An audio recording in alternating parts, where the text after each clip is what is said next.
სახელითა მამისაითა და ძისაითა და სულისაწმინდისაითა ჩვენთან არის ღმერთი. მოგილოცავთ დღევანდელ დღეს დედა ეკლესია დღესასწაულობს ყოვლადწმინდა ხატის ივერიის წოდებულის ხსენებას და შესაბამისად ჩვენ გავიხსენებთ იმ ისტორიას, იმიტომ რომ ეს ისტორია აუცილებლად იცის ყველა ქართველმა რაღაც დონეზე, ბევრმა უფრო კარგად იცის, უფრო სიღრმისეულად, მაგრამ მე ესე მგონია, რომ ეს ისტორია ყველამ იცის და სხვანაირად არ შეიძლება გამორიცხულია, იმიტომ რომ ყოვლადწმინდა ღვთისმშობლის ხატი ივერიის წოდებული არის ჩვენი ბოლო ჟამი, ჩვენი დასაწყისი და დასასრული დასაწყის გულისხმობ, რომ თქვენ იცით, რომ ყოვლადწმინდა ღვთისმშობლის წილხვედრია ჩვენი ქვეყანა და თქვენ იცით, რომ ბოლო დროს ეს ხატი ივერიის წოდებული დატოვებს ათონის თასს და ჩაუბრძანდება საქართველოში და ეს იქნება სწორედ ერთ-ერთი, ესე იგი, განცხადებული ნიშანი იმისა, რომ უკვე არის დადგება უკვე მეორედ მოსვლა.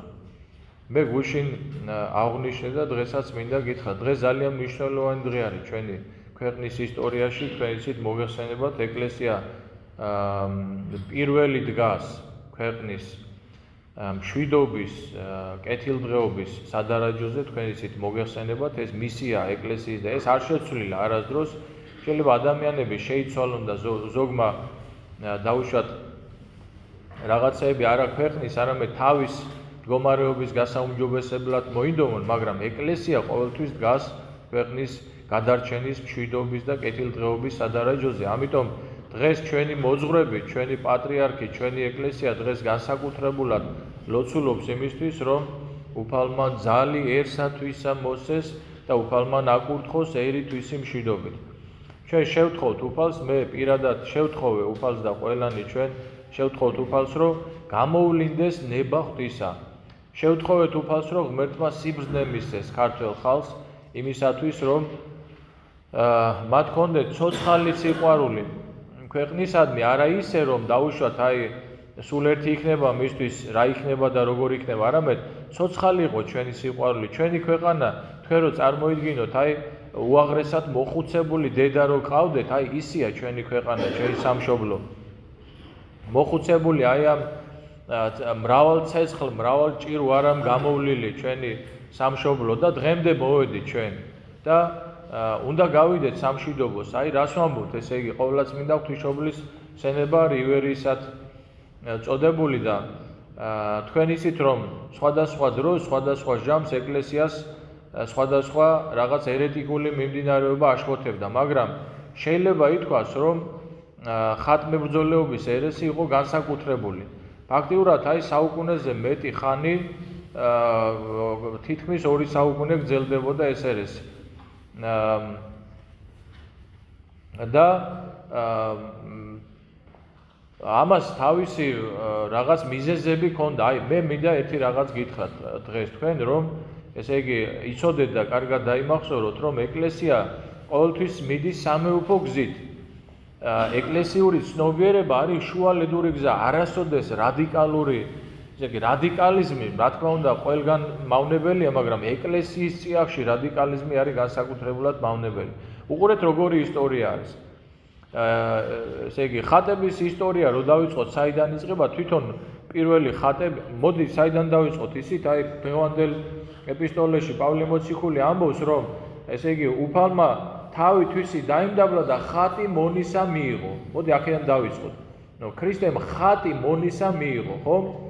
შემდეგში პირველი ხატები არის ხელთუქმნელი ხატები. ერთი არის, როდესაც ავგაროზი აგზავნის უფალთან და დასახატათ, რომ დახატოს უფლის სახე და ვერ დახატა და მერე ტილო მიიდო და ამ ხატზე გეუბნებით.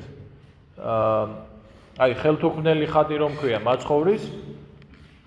მეორე არის ყოვლადწმინდა ღვთისმშობლის ხატი, ასევე ხელთუქმნელი. ასევე არის პირველი ეს თვითონ ეს ხატი ივერიისად წოდებული. ეს ხატია, ხო? თვითონ ეს ხატი კი არა, რომელზეც ახლა მოგითხოთ, მაგრამ ეს ხატი თვითონ ესეთი სახით პირველი ლუკა მახარებელის დაწერილი არის.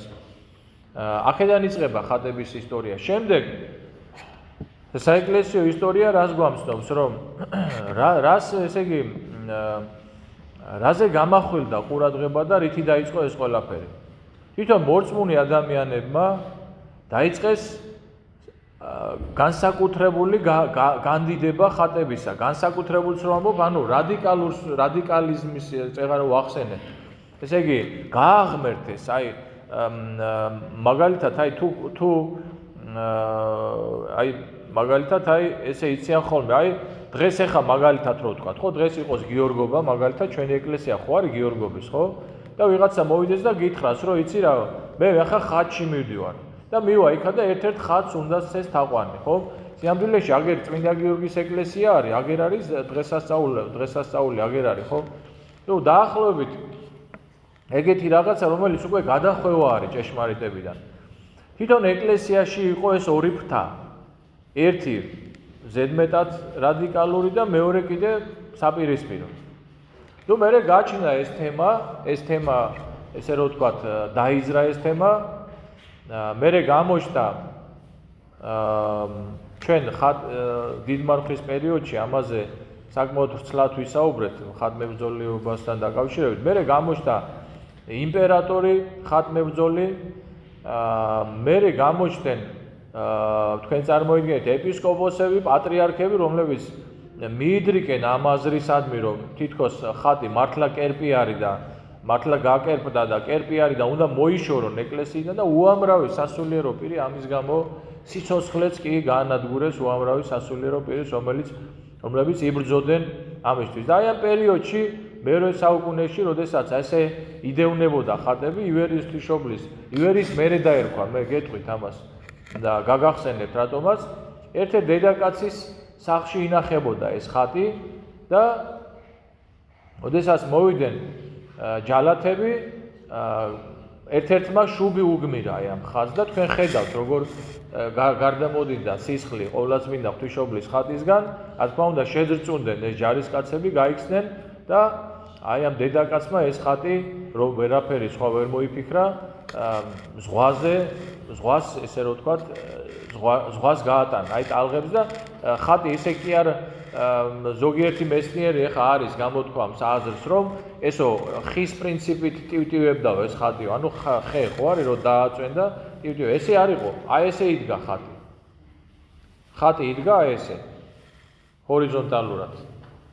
და ესე იგი ამ დედაკაცის შვილი წავიდა ათონის მთაზე. ბერად აღიკვეცა. და აი ამ დედაკაცის შვილმა ეს ისტორია ათონის მთაზე მიიტანა და ეს ისტორია თაობიდან თაობას მერე გადმოეცემოდა, რომ აი ესეთი რაღაცა რომ მოხდა და ეს ხატი რომ აღიმართა, აი ხო მოყვა ამა რომ როგორ აღიმართა, როგორ დაადგა ნათლისმცველი და როგორ გაყვა, გაუჩინარდა და 200 წლის შემდგომ ეს ხატი მოხდა ათონის მთაზე. როდესაც დაინახეს, რა თქმა უნდა, ეს მეხსიერებაში ამოვიდა, ხო, ეს ამბავი, მოყოლილი ამბავი, მაგრამ თქვენ წარმოიდგინეთ, რომ ვერცეთი ვერ მიახლა ამ ხატს იქაური. საერთოდ იქ ბერძნები არიან უკვე, ესე რომ ვთქვათ, მომრავლებული და რამოდენიმეჯერ იყო მცდელობა, რომ მისულიყო და გამოებძანებიათ ეს ხატი, მაგრამ რომ მიდიოდნენ ნავით, ხატი უშორდებოდა. შემდეგ ქონდა ამ მონასტრის წინამძღვრს გამოცხადება, რომ იქ ერთი ქართველი ბერი იყო, გაბრიელი და ის მოვიდეს და იმან მიიქواس ჩემი ხატიო და ეს ხატი ივერიისად ამიტომ ეწოდება, რომ ეს ხატი შემდგომ დაბრძანდა ივირონის მონასტერში.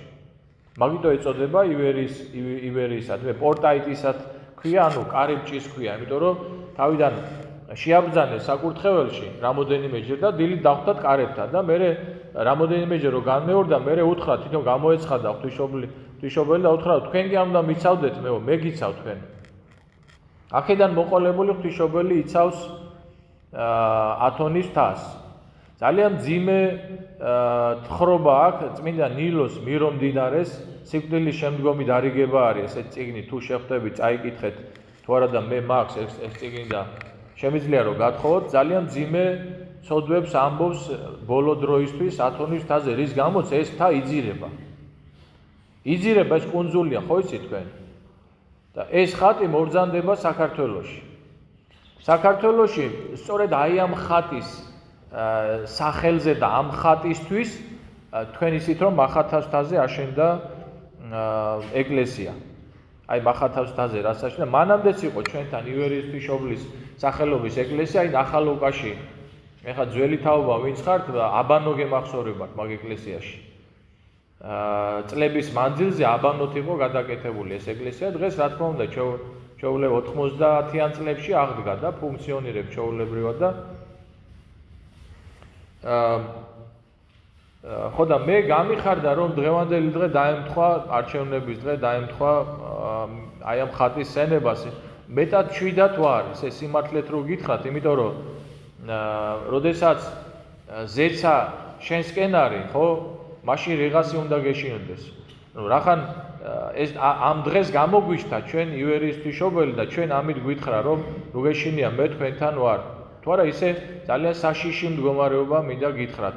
ზოგადად, იმიტომ რომ გარე ძალები, გარე მტერი ძალიან იღწვის იმისთვის რომ და ჩვენ მოღალატეები კიდე ჩვენ ქვეყანაში ძალიან მომრავლდნენ, ადრე ერთეულები იყვნენ, მაგრამ ახლა არ ვიცი, ერთგულს უფრო ნაკლებად ნახავ, ვიდრე მოღალატეს. ძალიან გამრავლდა ეს გაყიდული ხალხი რა. ფასეულობებში გაყიდული თუ ფულით გაყიდული თუ რაღაცა კომპრომატებში გაყიდული თუ რაღაცეებში, მოკლედ გაივსო ქვეყანა რა და ძალიან დიდი მცდელობა იმისა, რომ ესე იგი ჩვენი ქვეყანა, ჩვენი ერი, რომელიც არის საზეპურო ერი და ჩვენ გვაქვს ძალიან დიდი მისია, ახლა რას ვლაპარაკობთ, რომ ეს ხატი ჩამობრძანდება საქართველოში და მთელი მსოფლიო წამოვა აქეთ. გესმით, როგორც ნავსაყუდელი გადარჩენის. იმიტომ რომ მთელი მამა გაბრიელი იძახის ტელევიზორები გადმოსცემენ, რომ მთელი მსოფლიო გაიგებსო, რომ აი საქართველოში არის გადარჩენაო. და თქვენ წარმოიდგინეთ რა იქნება მაშინ. ხო? ხო და ამ მისიისთვის ვემზადებით ჩვენ. ეხლა ვიღაცა რაღაცა გაბრაზებულია ვიღაცაზე, ხო და რაღაცა უნდა რომ თავისი რაღაც ეგოისტური რაღაცები, ინტერესები გაატაროს, მაგრამ შენ დალოცვილო შენ. მოდი რა მიხედი აი ამ შენ პირად რაღაცებს, მიხედი. იმიტომ რომ ჩვენ სხვა მისია გვაქვს. ჩვენ ამ მისიისთვის ვემზადებით. ჩვენ ცოტა უნდა ავმაღლდეთ ამ რაღაცებზე, პირადულ რაღაცებზე, იმიტომ რომ თქვენ წარმოიდგინეთ, მაგ დროს ყველა ქართველი ადამიანი უნდა იყოს ქრისტეს ქადაგებელი, აბსოლუტურად ყველა. ნახეთ, მარტო მღვდელი და მარტო ეკლესია კი არა, მთელი საქართველო უნდა ქადაგებდეს და იოანე ზოსიმე რო ამბობს, რომ დამარხულა არს ენა იგი ქართული, ვიდრე მეორედ მოსვლის ჟამი და მეორედ მოსვლის ჟამს ამერით ამხილოს ღმერთმა მთელი ქვეყნიერებაო, ამის სიაზეა საუბარი. ხო და აი ამ ყველაფერს წინ უსწრებს დედაღვთისმშობლის ივერიისად წოდებული დედაღვთისმშობლის ხატის ჩამობრძანება საქართველოში და კიდევ ერთი რამე მინდა, ერთი სასწაული მინდა თქვენ გაგახსენოთ, ალბათ თქვენს გეცოდინებათ, რომ იმ დღიდან მოყოლებული რაც ყოვლადწმინდა ღვთისმშობელი ივერიისად იწოდა და დამკვიდრდა ესე რომ ვთქვათ, აი ამ ათონის მთაზე იქაური ბერები, ქართველი ბერები როგორ ხდებოდნენ საქართველო რომ განსასწრელში იყო. აი მთავარი კანდელი, რომელიც ღვთისმშობლის ხატთან ანთია ჩაუქრობელი კანდელი არის, თავისით იწყებს მოძრაობას. თავისით იწყებდა მოძრაობას და მაშინ ხდებოდნენ რომ საქართველოში რაღაც განსასწრელი იყო და დგებოდნენ ლოცვად. იქაური ბერები, ესეთი ნიშანის გვაქვს ღვთისმშობლისგან, ესეთი სასწაულის და მოკლედ კიდევ ერთხელ აღნიშნავ და ვამბობ, რომ და თქვენს გეუბნებით, რომ ყველაფერი კარგად იქნება. მთავარია ჩვენ ესე იგი ვიფიქროთ ჩვენ ქვეყანაზე, ვიფიქროთ ჩვენ სამშობლოზე, ჩვენ ვიფიქროთ მარტო. და გავაკეთოთ ის საქმე, რომელსაც აკეთებდნენ ჩვენი წინაპრები და დანარჩენს ზეცა მიხედავს. იცოდეთ თქვენ. აი გამორიცხულია რომ საქართველოს ამ გზას გადაუხვიოს. გამორიცხულია, შანსი არ არის ამის. დაუშვებელია ესა, იმიტომ რომ ეს განგებულება არის ძალიან საიდუმლო განგებულება. აი ჩვენო პატრიარქმა იცის მაგალითად, ბევრი რამე იცის, ყველაფერი იცის მაგალითად. იმას წმინდანებთან ულაპარაკია ამისა. აი ვაჟა-ფშაველამ იცოდა ერთ-ერთი პოემა აქვს, ჩვენება თუ არ ვცდები, ხო? ჩამოთვლის მთელი ისინი ნახეო ყველა წმინდა მეფეები ისინიო და ესე მეუბნებოდნენ რომ ნუ გეშინიაო. გადარჩება საქართველოს. ეს ძალიან დიდი საიდუმლო მისია არის, თქვენ იცოდეთ ესა. ეს არ გაჩერდება, არ დაბრკოლდება. უბრალოდ ჩვენ უნდა ჩვენი საქმე ვაკეთოთ, ჩვენ უნდა ჩვენი მისია რაც არის, პატარა მისიაზე ვლაპარაკობთ, ხო? ის საქმე უნდა გავიტანოთ. დანარჩენი ყველაფერი კარგად იქნება. მე მინდა დავლოცო ჩვენი ქვეყანა დღევანდელ დღეს განსაკუთრებულად ჩვენი ერი, ჩვენი მთავრობა, ჩვენი მხედრობა ადამიანი თავისუფალი არსება არის. ყველას გაეკეთებიოს არჩევანი გულწრფელად, სამშობლოს სიყვარულიდან გამომდინარე და ესე გამოჩნდეს ნება ღვთისა და ნება დედა ღვთისმშობლისა. ერთმა დალოცოს, აკურთხოს ჩვენი ქვეყანა და ინებოს ღმერთმა, რომ როდესაც დედა ღვთისმშობლის ხატი ჩამობრძანდება, არ შეგურცხეს ჩვენ და არა ვიქნეთ სირცხვილეულ, როგორც ამბავს ვამბობთ ხოლმე ლოცვებში. კიდეც მადლითა და წყალობითა და მოწყალებითა უფლისა ჩვენისა იესო ქრისტესითა, რომლისა თანა მამასაშვილის დიდება სულიწმინდით უკუნითი უკუნისამდე. ამინ.